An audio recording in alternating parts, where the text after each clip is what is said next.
383장이 되겠습니다. 383장입니다.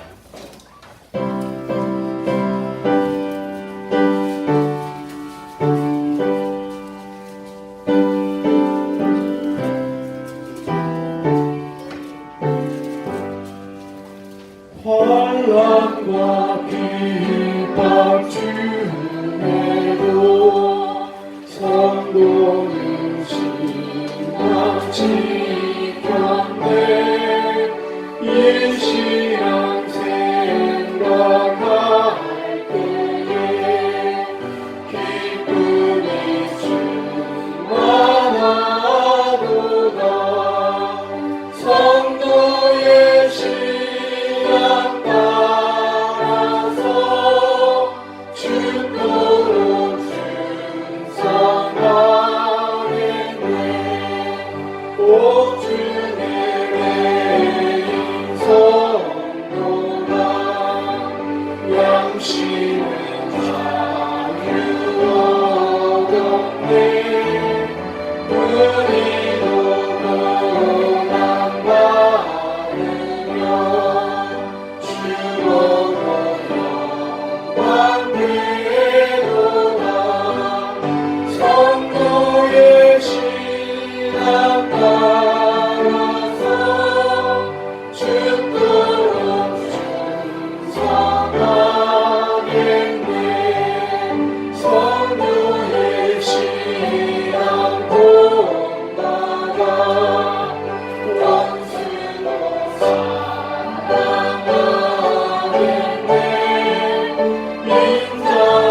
인자하고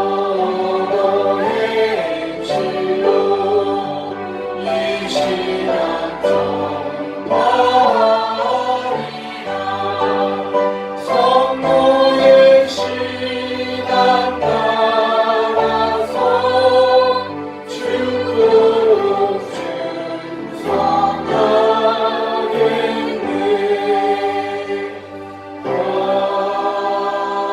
아멘. 이 시간에는 시편 47편을 교독하겠습니다. 시편 47편입니다.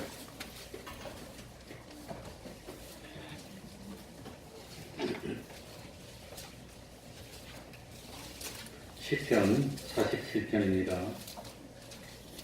교독하겠습니다. 너희 만민들아 손바닥을 치고 즐거운 소리로 하나님께 외칠지어다. 지존하신 여호와는 영리하시고 온 땅에 큰 임금이 되시리로다. 여호와께서 만민을 우리에게 열방을 우리 발 아래 복종케 하시며 우리를 위하여 기업을 택하셨으니 곧 사랑하시는 야곱의 영화로다. 하나님이 즐거이 부르는 중에 올라가시며 여호와께서 나팔 소리 중에 올라가시도다. 찬양하라 하나님을 찬양하라. 찬양하라 우리 왕을 찬양하라. 하나님은 온 땅의 왕이심이라 지혜의 시로 찬양할지어다. 하나님이 열방을 지배하시며 하나님이 그 거룩한 보좌에 앉으셨도다. 다 같이 열방의 담백들이 모이며 아브라함의 하나님의 백성이 되도다. 세상의 모든 왕백은 크신이여 저는 지존하시도다. 아멘. 이제 하나님께 통성으로 기도드리겠습니다. 하나님 아버지 감사합니다. 주님이여 저희들의 믿음이 저를 침체하는 믿음을 되게 해주시고 참으로 하나님의 것을 들으시고 아버지 하나님이여 참으로 주하고 돌보셨습니다. 하나님 아버지여 믿는다고 했습니다. 주님이시여 참으시고 주님이여 많은 사랑 하나님 아버지시여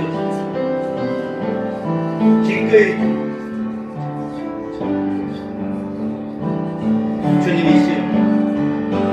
주님이시여 아버지 하나님이여 하나님 아버지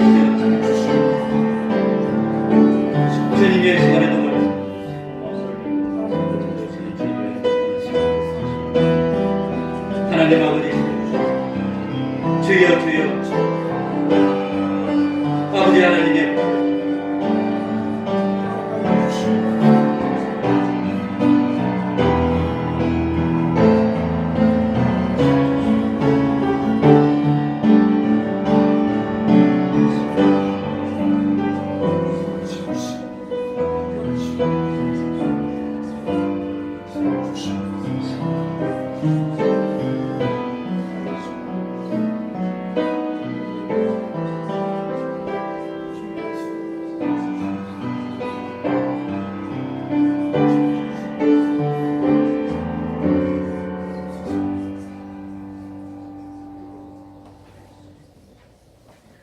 하나님의 말씀 마태복음 3장 4절입니다. 마태복음 3장 4절입니다.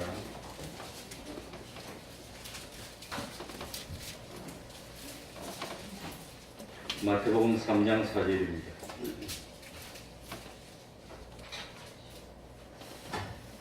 제가 읽겠습니다. 이 요한은 약대 트롯을 입고 허리에 가죽띠를 띠고 음식은 메뚜기와 석청이었더라. 이때에 예루살렘과 온 유대와 요단강 사방에서 다 그에게 나와 자기들의 죄를 자복하고 요단강에서 그에게 세례를 받더니 요한이 많은 바리새인과 사두개인이 세례 베푸는데 오는 것을 보고 이르되 독사의 자식들아 누가 너희를 가르쳐 임박한 진노를 피하라 하느냐. 그러므로 회개에 합당한 열매를 맺고 속으로 아브라함이 우리 조상이라고 생각지 말라. 내가 너희에게 이르노니 하나님이 능히 이 돌들로도 아브라함의 자손이 되게 하시리라. 이미 도끼가 나무 뿌리에 놓였으니 좋은 열매 맺지 아니하는 나무마다 찍혀 불에 던지우리라. 나는 너희로 회개케 하기 위하여 물로 세례를 주거니와 내 뒤에 오시는 이는 나보다 능력이 많으시니 나는 그의 신을 들기도 감당치 못하겠노라. 그는 성령과 불로 너희에게 세례를 주실 것이요 손에 키를 들고 자기의 타작 마당을 정하게 하사 알곡은 곡간에 들이고 쭉정이는 꺼지지 않는 불에 태우시리라. 아멘.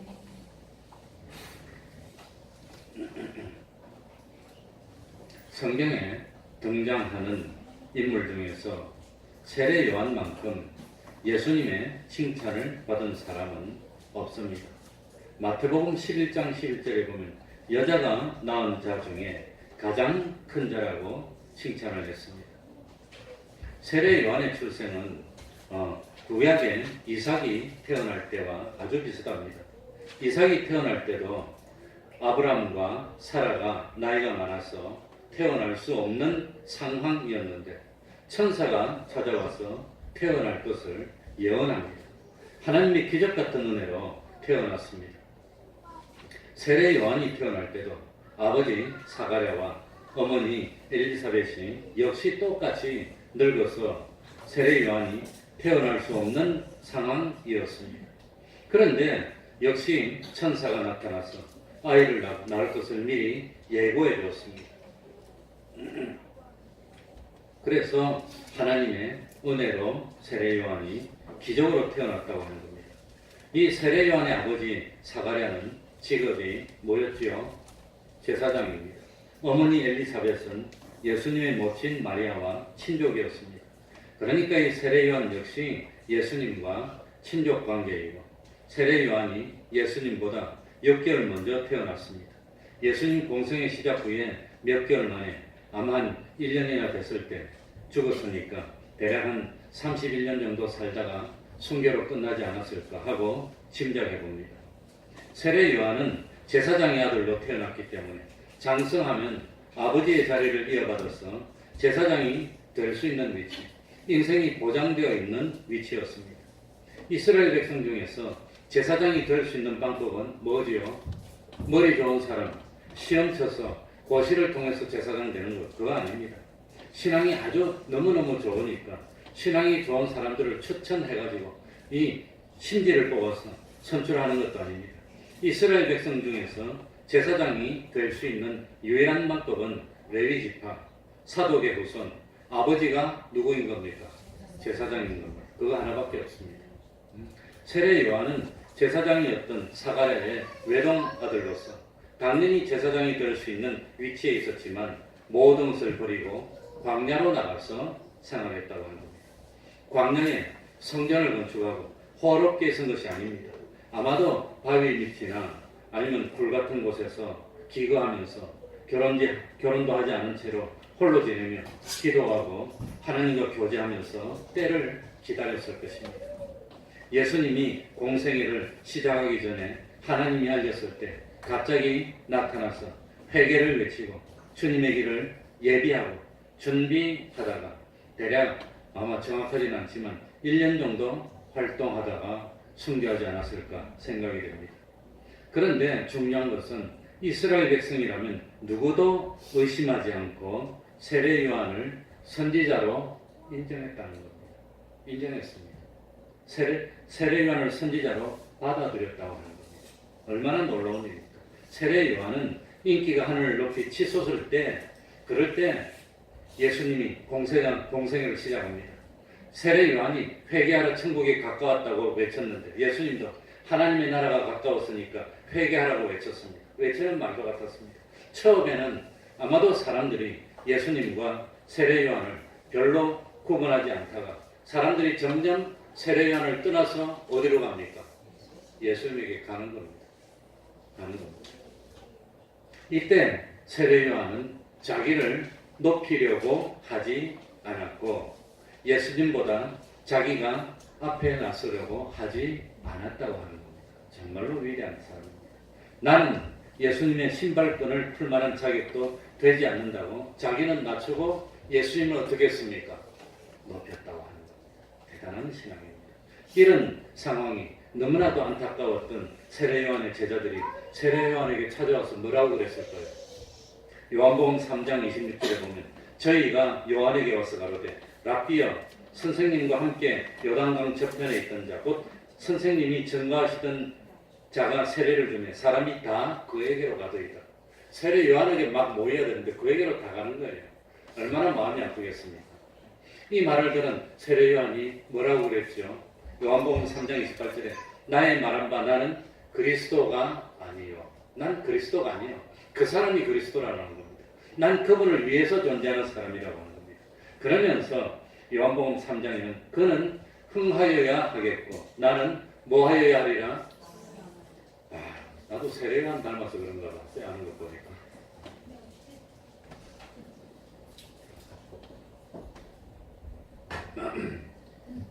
그래, 세례 요한은 마음을 조금만 잘못 먹으면 자기가 메시아인 것으로 착각할 수도 있는 처지에 있었습니다. 메시아 행세를 한다고 해서 뭐 이상할 바가 없는 그런 정도였지만 사람들이 자기에게서 멀어지고 예수님과 가깝게 만들려고 그렇게 노력했다고 하는 겁니다. 얼마나 대단한 믿음입니까? 그래서 세례 요한은 자기의 인기가 점점 없어지고 자기가 사람들의 생각에서 잊혀가는 것은 조금도 마음 아파하지 않았습니다. 오히려 그걸 당연하게 여기고 그렇게 돼야 된다고 생각했습니다. 하나님으로부터 받은 사명을 감당하는 데만 모든 노력을 집중했지. 내가 인기가 있어야 돼. 내가 권위도 있어야 돼. 내가 돈도 두 벌어야 되고 내가 좀 높임을 받아야 돼. 그런 생각은 하나도 없었던 것입니다. 이것이 세례 요한의 위대한 인격이었고 참 세례 요한의 이런 신앙을 보고 예수님이 여인이 낳은 자 중에서 이보다 큰 자가 없다고 했으니 얼마나 크면 그렇게 참 큰 자가 되겠습니까? 세례 요한이 왜 이렇게 이스라엘 백성들에게 하나님의 사람으로 인정을 받았을까? 왜 그랬을 것 같습니까? 우리 4절부터 한번 읽어봅시다. 자, 4절입니다.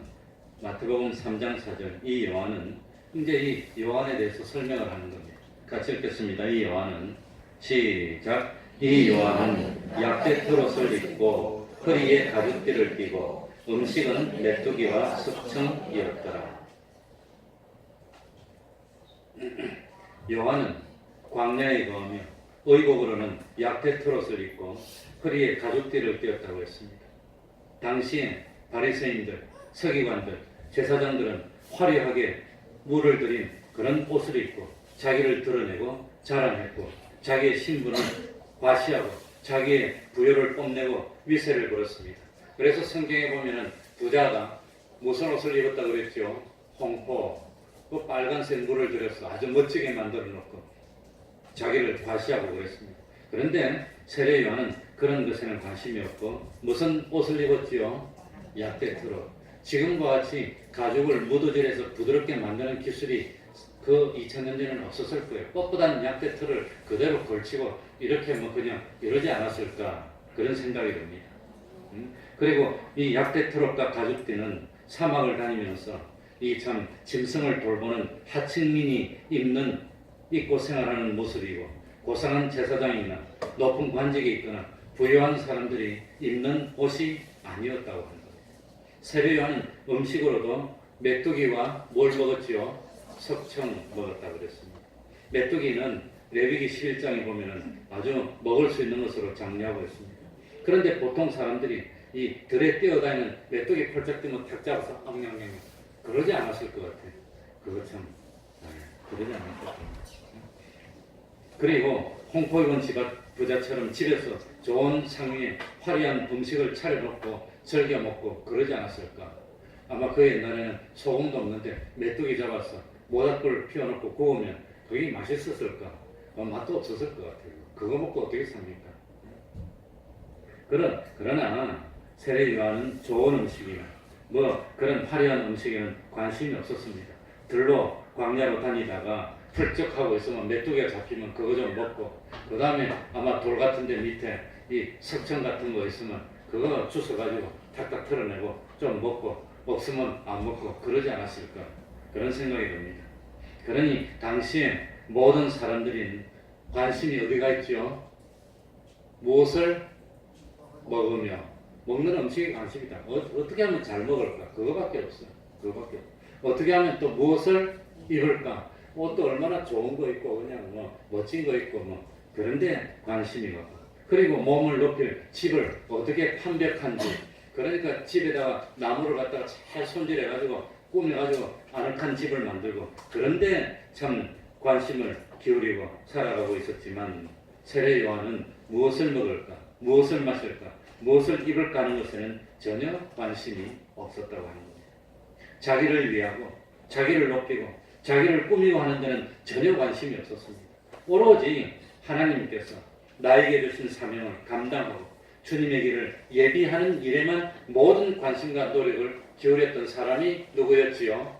세례 요한. 그러니까 하나님이 이보다도 큰 자가 없다고 하는 만큼 칭찬했습니다. 어떻게 하면 나는 쇠해지고 어떻게 하면 주님은 흥해질까 하는 여기에 관심을 기울였으니 얼마나 대단한 일입니까? 그러니까 세례 요한은 배가 고프면 하나님이 주시는 대로 메뚜기 좀 먹고 옷 같은 것은 아무것도 입지 않으면 안 되고 아마 광야는 밤에 추울 거니까 그러니까 이 약다트를 이런 거 뭐 안 빨아도 되고 저같이 빠는 거 싫어하는 사람은 안 빨아도 되고 그 다음에 뭐 한 번 입으면 죽을 때까지 계속 입고 있어 그냥 그런 거 입고 그냥 버티는 거지 그냥. 그러니까 사람이 많은 도시에 살면서 어떻게 하면 출세할 수 있을까 그런 거 알아본 것이 아니라 조용한 광야에 나와서 하나님께 기도하는 삶을 살았다고 하는 겁니다. 한마디로 세례 요한은 세상 사람들과 관심을 가진 분야가 달랐고 소망하는 것이 달랐고 가치관이 달랐고 사는 모습이 달랐습니다. 그래서 이스라엘 백성들 눈에 세례 요한은 누구로 보였지요? 하나님의 사람으로 보였어요. 세례 요한의 특징은 뭐가 없습니까? 기적을 베풀지 못했어요. 이적을 베풀지 못했어요.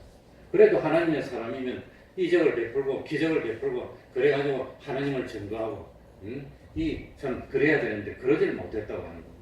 그래가지고 바알에서 이제 450명 모아놓고 그냥 제단에 기도를 했더니 하나님이 불을 내려주고 이랬으면 아마 우리 태평동교회가 그랬으면 무너졌을 거예요. 이건 뭐예요? 사람들이 너무 많이 올라와가지고 하나님 날 살려주려고 무너졌을 거예요. 그러니까 세례 요한을 진정한 하나님의 사람으로 인정하고 하나님의 사람으로 받아들였던 이유는 학식이 뛰어나고 머리가 좋고 집안이 좋고 권세가 있고 그래서 그런 거 아닙니다. 세례 요한은 뭡니까? 참 어떤 기적을 베풀지도 못했습니다. 그러나 이스라엘 사람들이라면 누구도 의심하지 않고 세례 요한을 따르고 세례 요한의 말을 듣고 회개하면서 이 세례 요한이 하나님의 사람이라는 것을 인정한 이유는 사람들이 세례 요한을 뭘 보니까 생활하는 모습을 보니까 하나님의 사람처럼 보였던 겁니다. 생활하는 모습. 그게 중요합니다. 세례 요한이 하는 말을 보니까 하는 삶을 보니까 하나님의 사람임이 분명했다고 하는 겁니다. 그죠? 그러니까 이 세상 모든 사람들은 어떻게 살지요? 이 세상 모든 사람들의 삶을 한마디로 하면 이 세상 사람들은 어떤 삶을 삽니까? 자기 중심의 삶. 뭐든지 자기 중심. 나를 위해서 삽니다. 나를 위해. 세례 요한은 자기 중심을 아니라 누구 중심으로 살았단 말입니까? 하나님 중심. 그것이 올바른 겁니다. 그것이 올바른 겁니다. 그래 그때 하도 내가 그런 설교를 많이 하니까 목사님이 그러니까 사람들이 많이 안 온다고 그러시던데 그래도 그것이 올바른 겁니다. 하나님 앞에 가더라도 심판대 가더라도 하나님 중심으로 사는 게 올바른 겁니다. 주의를 온전히 지키는 게 올바른 겁니다. 난 뭐 대기업에 합격하고도 주일날 면접 보러 오라 할 때 내가 안 가고 불합격당했습니다. 나는 그래 살았지만 다른 사람 보고 그래 살아도 다 그렇게 안 살더라고. 그래도 할 수 없어요. 그게 올바른 일입니다. 난 직장 생활하면서 주일날 단 한 번도 출근한 적이 없습니다. 사표를 내라 그래도 사표 내면서도 출근 안 했고 토요일날 그 회사가 뭡니까? 이 데모를 해가지고 여의도에 있을 때 쌍도이 빌딩 근무할 때 지방에서 데모대들이 와서 둘러싸서 구사대를 만들어서 토요일날 집에는 안 보내주고 지키려 해도 내 주일 지키러 간다고 토요일 11시쯤 돼서 내 집에 와가지고 월요일날 출근하니까 심할서 들고 오래서 내 사표 들고 와서 사표 내겠다고 내 그랬어요. 근데 우리 부장이 그까짓 걸로 사표 받냐고 치우라고 그래가지고 내가 사표를 안 냈어.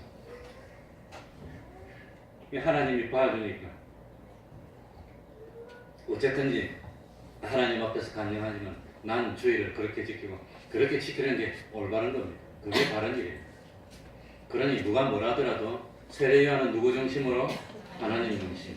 이 세상 사람들은 누구 중심으로? 자기 중심으로 사는 겁니다. 그게 올바른 길이고 그게 성경의 정신입니다. 그게 자기의 모든 일보다 하나님의 일이 우선입니다. 하나님의 일을 다 하고 그 다음 자기 일을 하는 겁니다.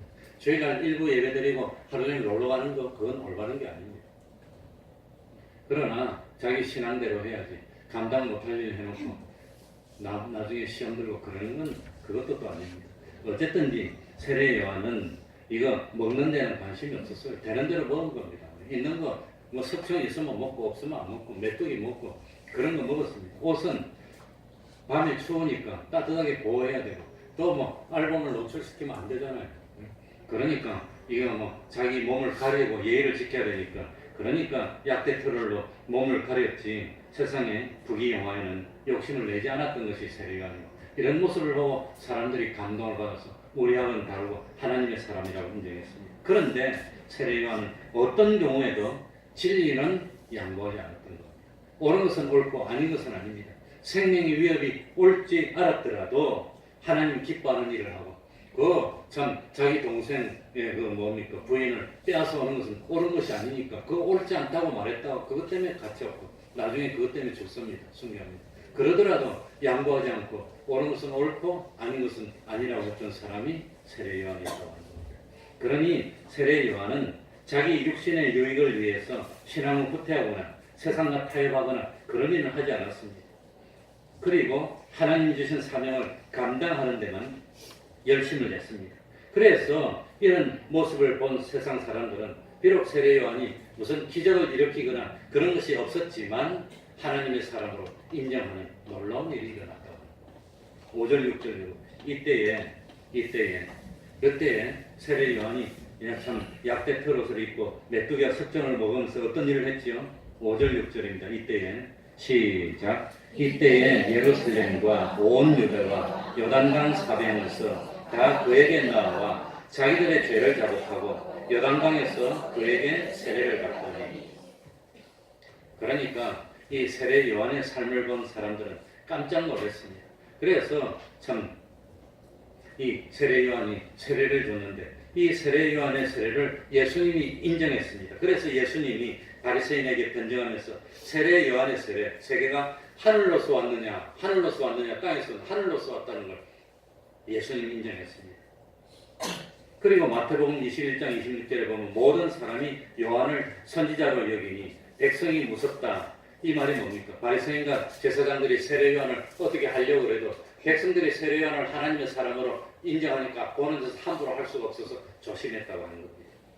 오늘날 우리들도 그 삶을 사는 모습만으로도 하나님께 인정받을 수 있는 삶을 살아야 됩니다. 우리의 삶은 하나님의 백성으로서의 삶이 되어야 하고 또 부끄러움이 없는 삶이 되어야 됩니다. 그렇게 세례를 주는데 자기들도 복 받고 싶어 갖고 누가 세례를 받으러 옵니까? 7절에 봅시다. 다 같이 읽어봅시다. 요한이 7절입니다. 시작. 요한이 많은 바리새인과 사두개인이 세례 베푸는 데 오는 것을 보고 이르되 독사의 자식들아 누가 너희를 가르쳐 임박한 진노를 피하라 하더냐. 그러니까 세례 요한은 당시의 권세 가들이었던 바리새인이나 사두개인들에게 아부하는 말을 하지 않았다고 합니다. 사람들이 듣기 좋은 귀에 좋은 말이나 하면서 적당하게 유지하려고 하지 않았다고 하는 겁니다. 뭐라고 했습니까? 예수님 당시에 바리새인과 사두개인들은 스스로 누구의 자손으로 여겼죠? 아브라함의 자손이에요. 자기는 아브라함의 자손이라고 얼마나 큰 소리를 치는지 그냥 난 아브라함의 자손이라고 하는 겁니다. 아브라함의 자손이니까 타고난 혈통 가지고만도 난 하나님의 자손이고 하늘나라의 시민이라고 큰 소리를 팡팡 쳤다고 하는 겁니다. 그런데 세례 요한은 이런 바리새인들과 사두개인들은 권세 있는 그런 사람들인데 그런 사람들 보고 누구라고 말했지요? 독사의 자식이라고.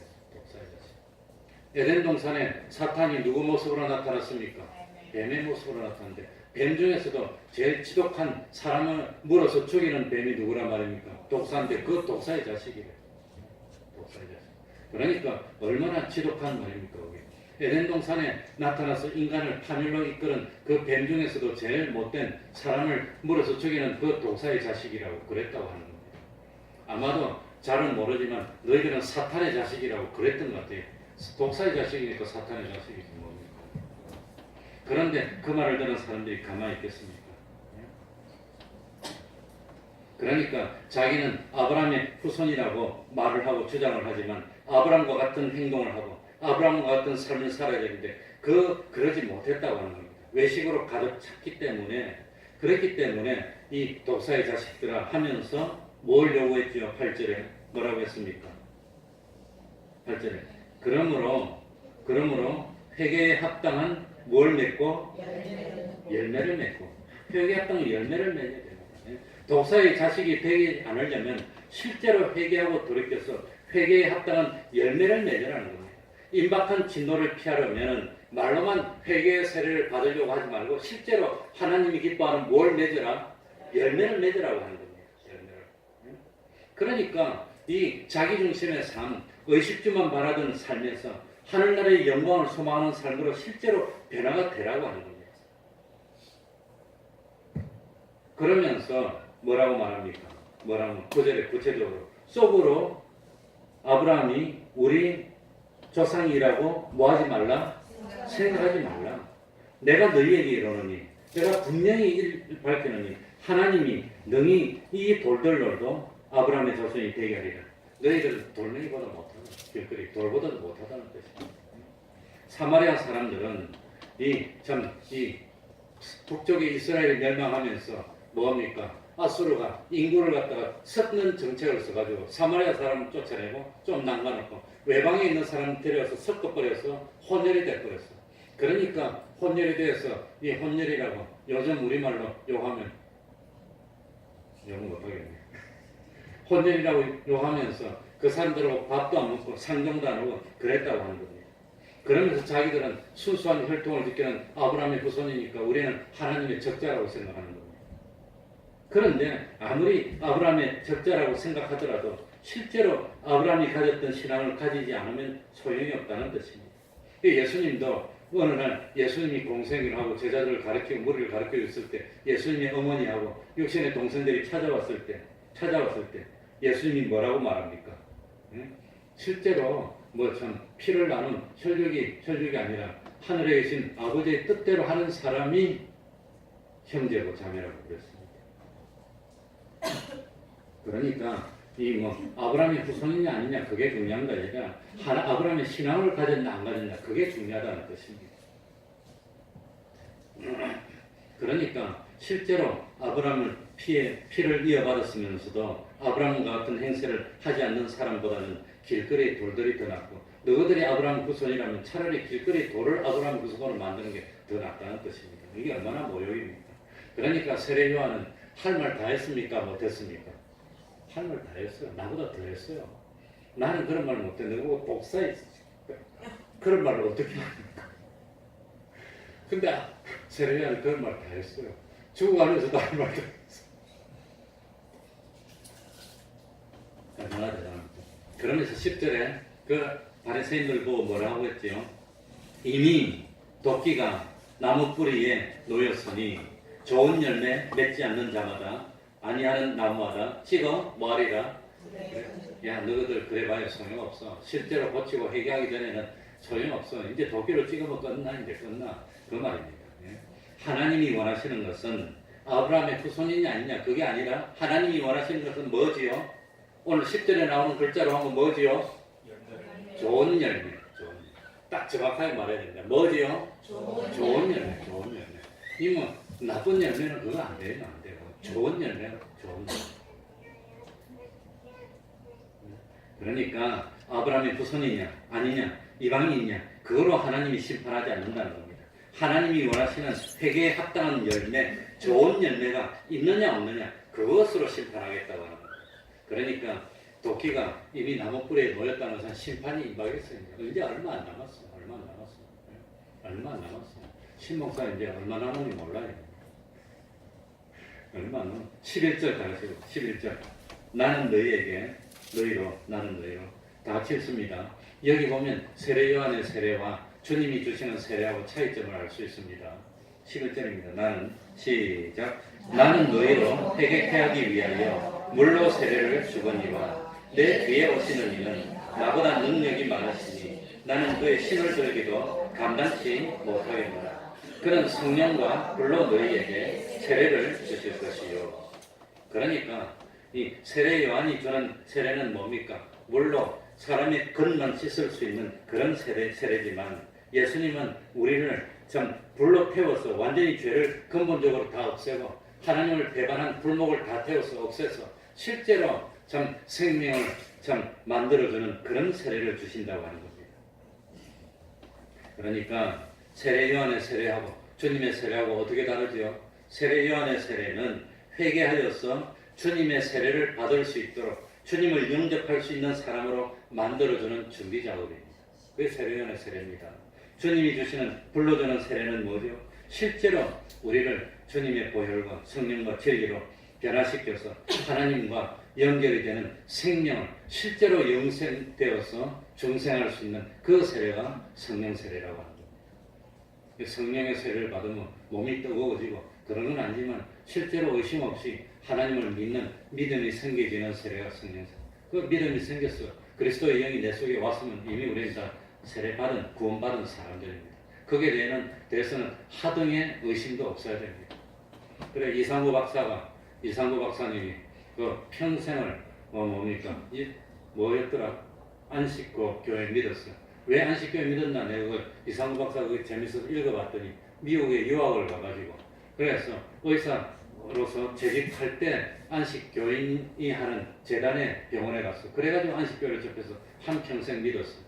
그랬는데 몇 년 전에 아무튼 어떤 평생을 안식교회에 헌신했던 여자 성도가 암이 걸려서 살지 못해. 이건 뭐 한 두 달도 안 남아가지고 설악산에 이상구 박사가 하는 그 뭡니까? 그 이제 뭐지요? 이상구 박사가 하는 캠프 지금도 하고 있습니다. 현재도 거기에 들어와가지고 고칠 수 있는지 하면서 못 고치면 한 두 달 만에 죽고 고치면 살고. 근데 이상구 박사가 하는 것은 삶을 바꾸는 겁니다. 생활을 바꾸고 음식을 바꿔서 몸의 체질을 바꿔서 면역력이 있게 해서 병을 고치는 거 그건데 그걸 해가지고 이 사람이 고쳐버렸어요. 여자가. 근데 고치면서 들어와가지고 이상구 박사에게 말하는 게 뭐냐면 내가 혹시 지금 죽더라도 구원을 얻을지 못 얻을지 모르겠다는 거예요. 그 일반 교단에는 목사님도 구원에 확신이 없어. 실제로 내가 하늘나라 갈까 못 갈까 그거 가지고 고민하는데 기본이 안 됐어. 그래. 기본이 안 됐어. 기본이 안 됐어. 이건 뭐냐. 그래가지고 이 여자 성도가 고민하더라고요. 이상구 박사가 이해가 안 되는 거예요. 믿음으로 구원 얻는다 했는데 어떻게 구원에 대한 확신이 없을 수가 있냐. 이해가 안 돼서 성경을 읽으면서 구원의 확신을 심어줬더니 그래가지고 이 사람이 고침받아고 유명하게 돼가지고 그래서 이 안식교가 떠들썩하게 됐더니 안식교의 진짜 핵심들 본리 있는 사람들이 이상구 박사를 정죄하는 겁니다. 안식교에는 구원의 확신이 있을 수가 없는 겁니다. 왜 그러냐? 최종적으로 구원됐나 안 된다는 어디서 하느냐?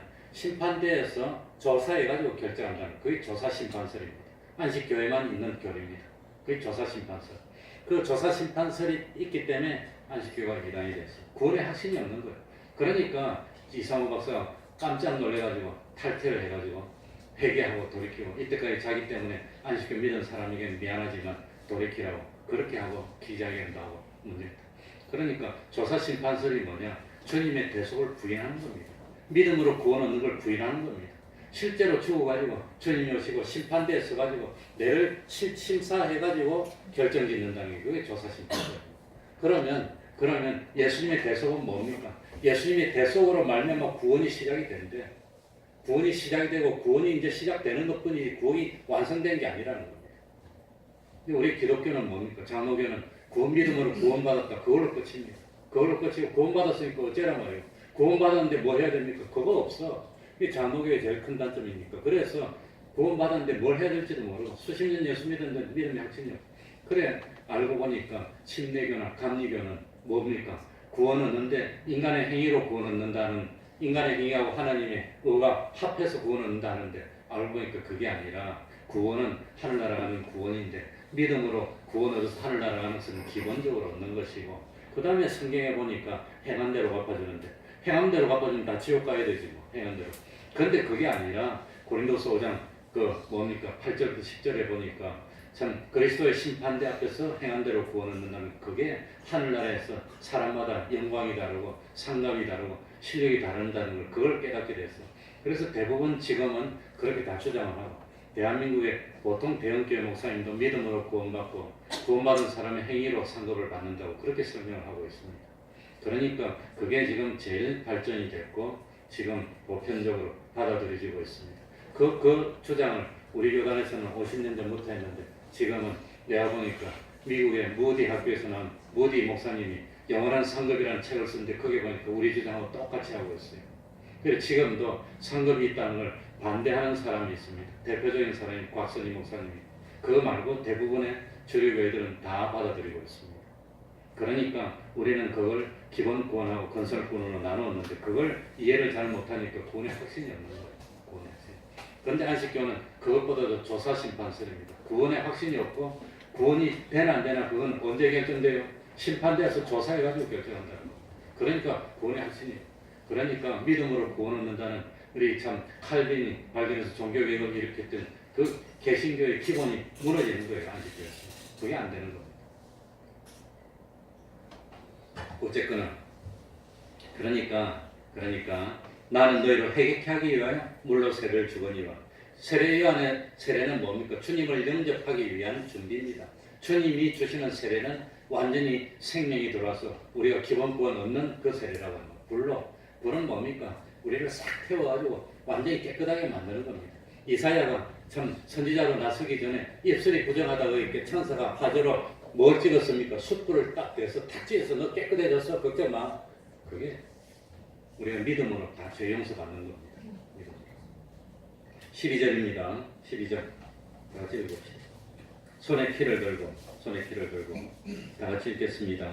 시작. 손에 피를 들고 자기의 타작마당을 정하게 하사 알곡은 모아 곳간에 들이고 죽정이는 꺼지지 않는 불에 태우시리라.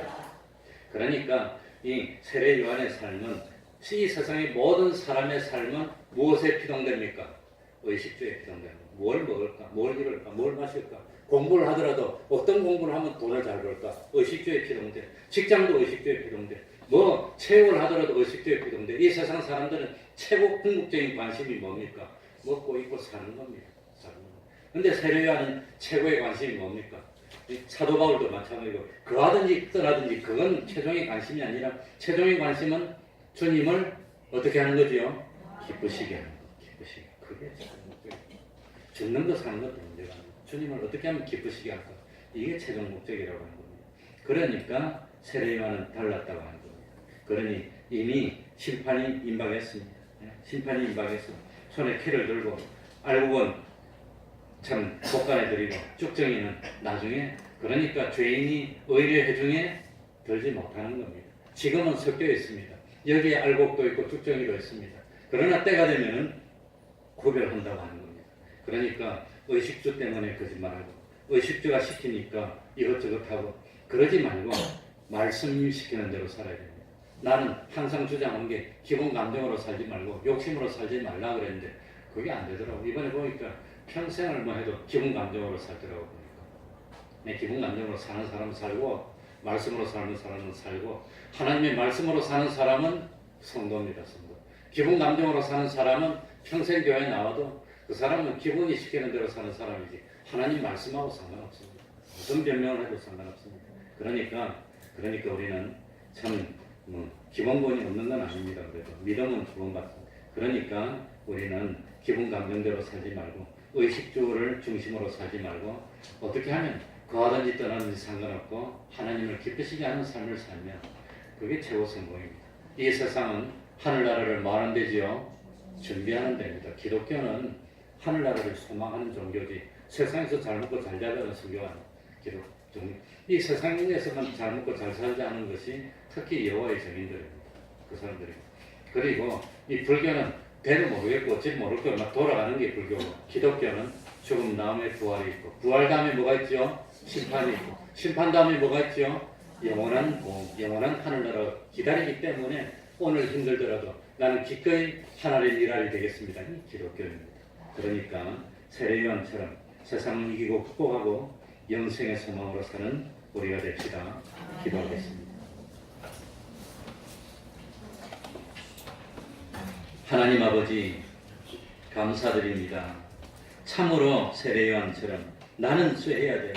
어떻게 해서라도 하나님께 영광이 돌아간다면 그것이 나의 기쁨입니다.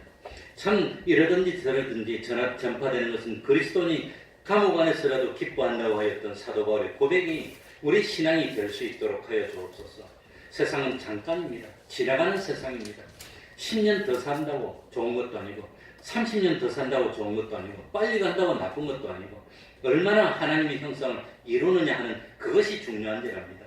하나님 아버지 자로도 우로도 치우치지 않도록 하여 주시고 곁길 가지 않도록 하여 주시고 참 하나님의 말씀이 가라면 가고 하나님 말씀이 있으라면 있고 아무리 싫은 것이라도 하나님이 하라면 기쁨으로 하고 아무리 좋은 것이라도 하나님이 기뻐하지 않는다면 참 기꺼이 하지 않을 수 있는 저희들이 돼서 신앙이 깊어질수록 생각하는 것도 소망하는 것도 좋아하는 것도 싫어하는 것도 하나님과 하나를 이룰 수 있는 저희들이 될 수 있도록 하여 주시고 우리 태평동교회 권속들이 직장 문제도 결혼 문제도 건강 문제도 자녀 문제도 하나님의 축복 가운데서 참 하나님 기도에 응답하여 주심으로 모든 어려움이 기쁨이 될 수 있도록 하여 주옵소서.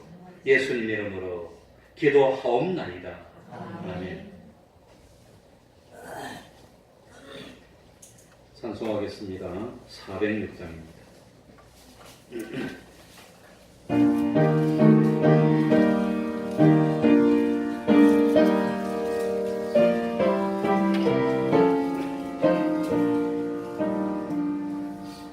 내 마음이 낙심되며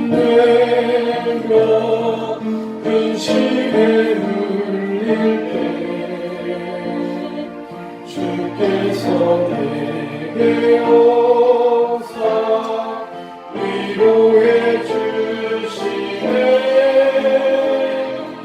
가는 길 깜깜하고 외로운 마음으로